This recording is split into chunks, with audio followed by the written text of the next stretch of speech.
नमस्कार दोस्तों भारत में कुछ ऐसे संत हुए हैं जो गृहस्थ थे और उन्होंने अपने जीवन के माध्यम से समाज को ये बताया कि गृहस्थ रहते हुए भी आप संत का जीवन जी सकते हैं, जिसमें से अग्रणी थे गुरु नानक देव।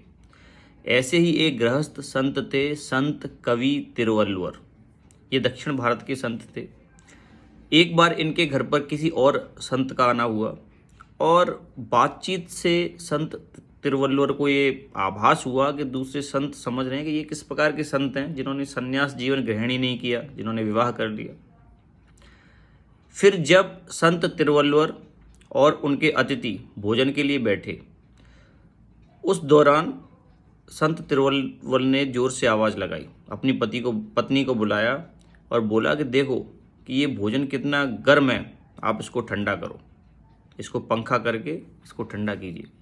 वास्तव में भोजन बिल्कुल ठंडा था, वो गर्म नहीं था, लेकिन उनकी पत्नी ने उनकी आज्ञा का पालन करते हुए भोजन पे पंखा झलना शुरू किया और ये क्या, भोजन में से भाप निकलने लगी।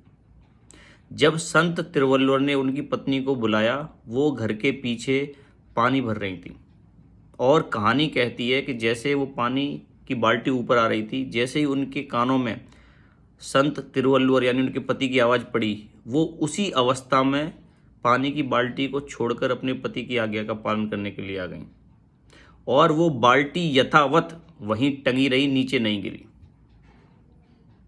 ये सारी घटनाएं देखकर उनके अतिथि समझ गए कि ये कोई साधारण व्यक्ति नहीं है। भले ही ये गृहस्थ धर्म में है, लेकिन ये सच्चे अर्थों में वास्तविक रूप में संत हैं। नमस्कार मित्रों।